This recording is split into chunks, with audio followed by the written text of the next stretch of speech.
Final kemarin memang terbilang seru. Bahkan menurut gue, lebih seru daripada dua final sebelumnya. Alasannya adalah, para bintang dari tiap tim masih sangat sehat hingga babak akhir.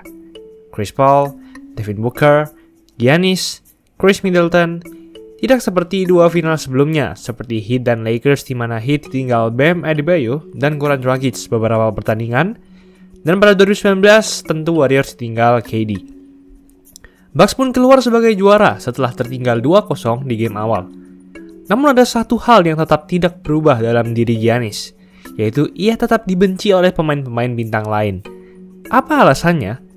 Akan kami bahas dalam episode ini, berjudul Alasan Giannis Tetap Dibenci Meskipun Menang Juara. Sebelum lanjut, jangan lupa like dan subscribe ya. Simak ulasan berikut ini.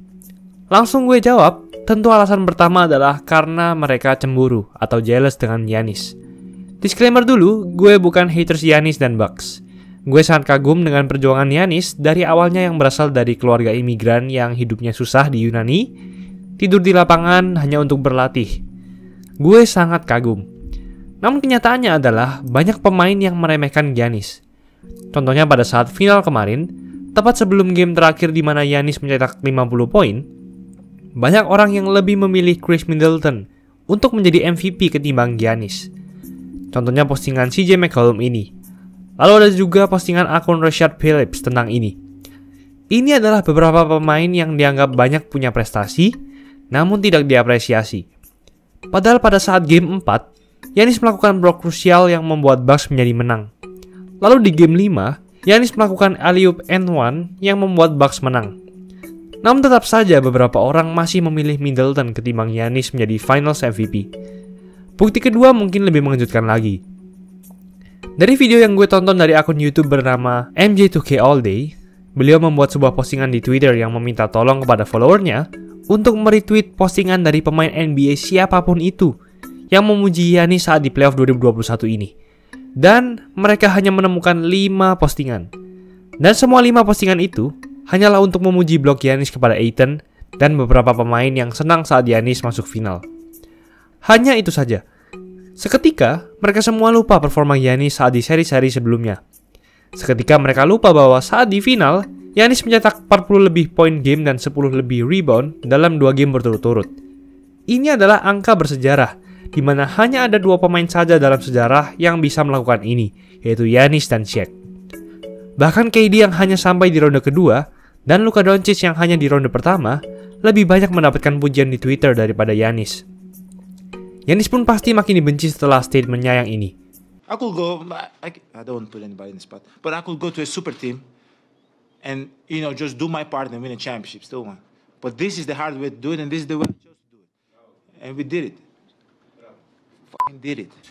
Ya, di sana ia secara tidak langsung menyindir James Harden, KD dan LeBron yang pergi ke super team untuk memenangkan juara. Giannis mirip seperti Kobe Bryant di awal. Pada awal-awal karir Kobe Bryant, banyak yang menuduh ia adalah pemain yang overrated. Bagaimana bisa seorang bocah usia 19 tahun di musim keduanya di NBA sudah masuk jajaran All-Star padahal hanya mencatatkan 15 poin per game. Lalu juga banyak yang bilang bahwa di awal tripitnya dengan Lakers, itu semua hanya karena Shaq. Kalau tidak ada Shaq, Kobe mungkin tidak menjadi terkenal dan sehebat sekarang. Bila kita bertanya, siapa bintang NBA yang paling membenci Giannis? Tentu itu adalah James Harden. Pertengahan ini dimulai pada saat pemilihan pemain All-Star 2020, di mana Giannis harus memilih pemain inti untuk timnya. Coba dengarkan ini. I'm between Kemba and Trae Young. Wait, you don't want the dribbler? I want somebody that's gonna pass the ball. That's what I want. Ya, hanya karena gurauan atau roasting tersebut, James Harden menjadi tersindir. Respons James Harden tentu sangat berbeda dengan Giannis. I don't see what the joke is. Running with 7 feet and running just dunk. Like that takes no skill at all. Ya, Harden pun berkata Giannis tidak bisa bermain basket. Ia tidak punya skill, cuma menang tinggi dan badan besar. Hal ini pun berlanjut pada saat di bubble, di mana saat James Harden ditanyai seberapa susah menjaga Giannis, Harden menjawab, How difficult it was to defend Giannis Antetokounmpo? Next question. Tentu ada alasan mengapa Giannis sangat dibenci oleh Harden. Mungkin pertama karena Giannis pernah melempar bola ke kepala Harden dengan sangat keras. Namun yang kedua adalah Harden kalah dari Giannis saat perebutan gelar MVP musim 2019. Jason Tatum pun setuju dengan Harden yang seharusnya menang MVP 2019. Dan ia juga bilang bahwa pada perebutan MVP 2020, seharusnya LeBron yang menang, bukan Giannis. Bukti lain Giannis dibenci adalah, biasanya, bila ada seorang bintang muda di NBA, akan ada seorang veteran yang memujinya. Contohnya seperti Devin Booker yang dipuji oleh Kobe Bryant dan Kevin Love, LeBron yang memposting fotonya memuji Jason Tatum di Instagram, D-Wade yang memuji LaMelo Ball di Twitter. Seperti ada pola di mana bila pemain muda sangat bersinar, akan ada satu veteran yang berkata bahwa kamu adalah orang yang hebat dan NBA adalah tempatmu. Namun tidak dengan Giannis. Alasan kedua mengapa Giannis dibenci adalah mungkin karena ia berasal dari Yunani. Kalau kalian ditanya, liga basket apa yang paling terkenal selain NBA? Beberapa kalian mungkin menjawab EuroLeague, CBA, Liga ACB Spanyol, atau ABL ya karena kita tinggal di Asia Tenggara. Liga basket Yunani memang bagus, namun tidak sepopuler itu. Tentu tak banyak yang bisa diketahui tentang Giannis pada saat ia masih bermain di SMA dan bermain di Yunani. Ia bahkan tidak bermain di Liga Divisi 1 Yunani sebelum masuk ke NBA, hanya di Divisi 2. Sehingga banyak veteran-veteran dan pemain NBA yang tidak kenal dengannya saat ia masih SMA. Berbeda dengan para pemain yang bermain di Amerika Serikat sejak mereka muda. Contohnya Chris Paul yang bahkan mendapatkan atensi dari banyak pemain NBA bahkan sejak ia masih SMA. Sama dengan LeBron. Apalagi di era sekarang di sosial media yang bahkan mempermudah kita untuk mengetahui pemain-pemain muda di negara Amerika. Hal itu tentu membuat para veteran sudah mengetahui bintang muda ini bahkan sebelum mereka berkarir di NBA. Sehingga kesimpulannya, mereka akan mempunyai hubungan dan kedekatan yang lebih dengan para veteran ketimbang Giannis. Bila digabungkan alasan pertama dan kedua, mengapa Giannis dibenci oleh bintang-bintang NBA, maka akan sangat masuk akal.